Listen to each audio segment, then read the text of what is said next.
Terima kasih saudara. Kita lanjutkan perbincangan dengan Pak Jamar. Pak, ini tadi kan yang viral 2. Nah, ada pertanyaan juga tadi dari masyarakat. Ya. Baru viral kemana aja? Iya. Imigrasi kemana aja? Kemenkumhamnya gitu. Sebetulnya bagaimana sih Pak? Klarifikasi dari Pak Jamar. Ya, ini memang itu hal yang biasa kita dengar dari masyarakat. Ini setelah ribut baru imigrasi bertindak. Sebenarnya nggak seperti itu. Contohnya pada tahun 2020 kita sudah mendeportasi orang 157 orang. 157 157. Dan yang viral saat itu hanya satu, yaitu Barakeh. Wasim Barakeh, warga Syria yang melakukan pengumpulan massa, yaitu pelatihan yoga, melanggar protokol kesehatan tanpa menggunakan masker. Nah, itu pada saat itu hanya satu yang viral. Yang 156-nya tidak viral. Tapi masyarakat tidak pernah tahu ini, bahwa kita sudah melakukan banyak pengusiran penegakan hukum. Yang kedua, pada tahun 2021, mungkin orang hanya dengar Kristen Gray dengan Kosenko ini. Tapi kami sampai sekarang ini, angka terakhir kemarin itu 24. Sudah 24? Sudah 24. Baru 1 bulan ini? Baru 1 bulan. Luar biasa. Jadi, tapi yang kedengaran hanya 2. Ya. Jadi seakan-akan imigrasi kok nggak bekerja selama ini, Kementerian Hukum dan HAM kemana? Ya, itu yang perlu masyarakat tahu, bahwa kami selalu berada di lapangan, selalu melakukan penegakan hukum. Kami tidak pernah absen melihat yang namanya orang asing yang melakukan pelanggaran. Ya, dari jumlah itu pun ketahuan bahwa kami sebenarnya bekerja, tapi kami tidak menyampaikan ini ke media karena belum tentu ini konstruktif untuk keberadaan orang asing, tapi bisa kontraproduktif. Misalnya dengan viral-viral sekarang ini, orang asing banyak di antara mereka yang bekerja dengan benar, tapi informasi yang mereka dapat bahwa imigrasi itu bekerja serampangan, sembarangan, sehingga salah dikit diusir. Tidak seperti itu. Kita harus membuktikan bahwa orang asing tersebut memang salah, baru kita berikan tindakan. Kalau tidak salah, ya tidak bisa. Nah, kalau begitu, apa sih Pak, dari data yang ada, apa yang mereka lakukan Pak? Dari 156, sekarang ada 27 kalau nggak salah, 24. Ya. Apa sih Pak? Akhirnya mereka harus dideportasi. Kebanyakan mereka menyalahgunakan izin tinggal, apalagi masa-masa pandemi corona ini. Mereka tidak punya penghasilan, akhirnya melakukan pekerjaan. Tapi secara keseluruhan, semua peraturan hukum yang ada di Indonesia ini, kalau memang mereka langgar, itu bisa kita lakukan tindakan. Jangankan orang asing, orang Indonesia pun dihukum, apalagi orang asing. Jadi setiap ada kesalahan-kesalahan, kalau memang itu layak kita tindak, ya kita tindak. Makanya di pasal 75 itu menegaskan bagi mereka yang melakukan tindakan yang berbahaya atau patut diduga, ini baru patut diduga, patut diduga berbahaya, dan juga mereka yang tidak menghormati atau menaati peraturan perundang-undangan, itu bisa kita lakukan tindakan administrasi keimigrasian, yaitu pemulangan atau pengusiran mereka ke negaranya. Itu bisa kita lakukan. Dan yang umum sekarang adalah penyalahgunaan izin tinggal.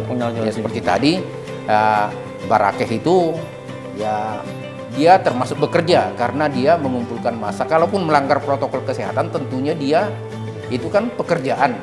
Begitu juga dengan si Sergei Kosenko, itu juga sebagai marketing itu sudah menyalahgunakan izin tinggal. Begitu juga dengan si Kristen Gray, itu juga menyalahgunakan karena dia menjual buku di Indonesia. Baik, jadi karena awalnya adalah liburan ya Pak ya? Liburan. Awalnya wisata, tapi akhirnya melanggar ketentuan itu, melakukan kegiatan-kegiatan usaha atau apapun yang tidak sesuai dengan izin yang diberikan. Ini yang dianggap sangat melanggar, dan negara dalam hal ini tegas untuk hal demikian. Baik, luar biasa.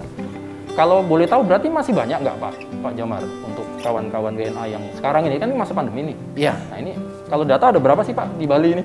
Di Bali sekarang sekitar 30 ribuan. Itu memang selalu berfluktuasi karena yang pintu ke Bali ini kan bukan hanya internasional, domestik juga ada. Misalnya mendarat di Jakarta, mendarat di Surabaya, mereka bisa datang ke Bali, atau bahkan mereka yang memang tadinya sudah tinggal di kota lain selain di Bali, ya mereka datang ke sini. Itu selalu berfluktuasi. Tapi sampai sekarang ini masih tetap kira-kira 30 ribu orang. Jadi masih banyak. Masih banyak. Banyak ini. Jadi kita deportasi 157 itu nggak terasa tuh. Baik. Nah, kalau terhadap selain dideportasi, apakah ada yang tidak dideportasi, Pak? Dari terhadap mereka yang melakukan pelanggaran-pelanggaran, ini ranahnya ke Kemenhum atau langsung ke kriminal? Seperti apa sebetulnya, Pak? Tergantung pelanggarannya. Kalau untuk peradilan dari imigrasi memang sangat jarang karena misalnya pemalsuan paspor, hal-hal seperti itu bisa masuk ke ranah peradilan, tapi itu sangat jarang sekarang ini karena sangat ketat dan juga fitur-fitur security dari surat perjalanan yaitu paspor sekarang ini sudah sangat bagus, itu tidak mudah mereka lakukan. Nah, tapi yang secara umum tindak pidana umum yang bermuara ke polisi, ke kejaksaan dan pengadilan, nah itu cukup banyak. Contohnya Bali 9, Bom Bali, nah itu masih ada di dalam itu. Narkoba ya, Pak ya? Narkoba paling banyak sekarang ini. Masih banyak orang asing yang pengguna narkoba yang ada di lembaga pemasyarakatan. Kalau mereka kan misalnya sekarang sudah ada yang ditahan ya, Pak ya? Ya. Mereka harus menjalani hukuman sekian. Kemudian selesai mereka menjalani hukuman itu nantinya akan dideportasi atau akan dideportasi? Pasti akan dideportasi. Pasti. Karena sudah melanggar tadi. Iya. Oh, baik. Pasti dideportasi. Kita tahu Bali memang tempatnya ya, gudangnya WNA, Pak ya, dari seluruh, tempatnya orang asing dari seluruh negara. Iya. Tentunya ini memang menjadi PR lah, ya, tantangan buat kawan-kawan Kemenhum Bali. Harus, dan itu ya kita harus bertindak, kata orang kok nggak tega-teganya gitu. Tapi ya memang kita harus tegas. Kita nggak pilih-pilih orang. Karena kami melakukan itu bukan untuk kepentingan kami sendiri. Keimigrasian itu adalah menjaga kedaulatan negara. Ketika imigrasi memberikan izin kepada orang asing masuk, itu kan membatasi, melewati batas negara. Itu artinya sudah memasuki kedaulatan negara Indonesia. Itu yang menjadi pegangan kita. Ketika mereka melakukan pelanggaran, ya kedaulatan ini dilanggar, kita usir. Jadi kita harus tegas di situ, nggak bisa setengah-setengah. Kalau terhadap WNA kan ada kala mereka ini dalam tanda kutip, Pak, ada yang mereka seperti Kristen Grey ini katanya di sana sih bukan warga yang berkemampuan. Iya. Akhirnya mungkin banyak juga kalau di WNA yang ada di Bali, mereka yang memang secara ekonomi ya biasa-biasa, akhirnya kriminal. Alasan tidak punya uang atau apa, saya harus pulang. Kalau itu seperti bagaimana sih, Pak? Ya, tentunya di buku Kristen Grey juga ada. Dia mengatakan bahwa di Bali itu sangat murah biaya hidup. Itu tidak salah. Selama dia mengikuti ketentuan, nggak apa-apa dia melakukan apa saja di sini. Misalnya dia mau bekerja, silakan saja urus visa untuk bekerja.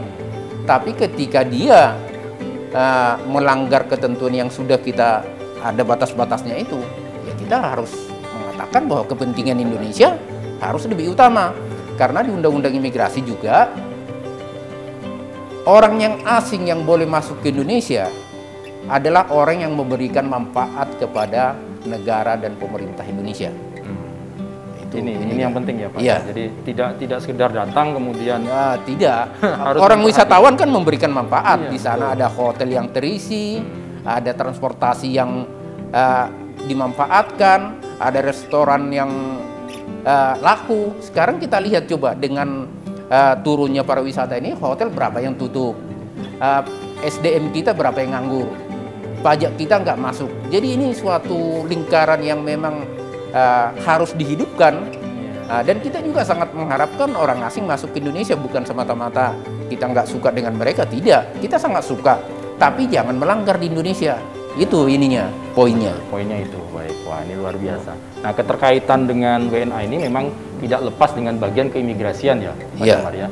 Nah, mungkin nanti kita akan membahas tentang keimigrasian lah mungkin ya, Pak ya, sedikit biar masyarakat juga tahu, juga mungkin warga negara, apa yang harus mereka lakukan apabila mungkin harus memperpanjang, harus melapor, itu ya Pak ya? Ini kita masih ada 2 segmen, nanti kita akan bahas itu. Mungkin kita jadi ke sana, Pak? Boleh. Ngantor ke sana, Pak ya? Iya, kita sambil jalan ke sana sambil kita lihat bagaimana prosesnya di sana. Baik. Nah, saudara, nanti saya dengan Pak Jamar Ruli akan ke kantor pelayanan atau kantor keimigrasian. Iya, kantor imigrasi Denpasar. Kantor imigrasi Denpasar. Kita akan melihat mungkin nanti sekalian kita ngobrol-ngobrol tentang keimigrasian ya, Pak ya? Iya. Baik, untuk itu kawan-kawan, ya, saudara jangan kemana-mana, ikut saya dengan Pak Jamar setelah yang satunya. Ayo Pak, yuk. Oke.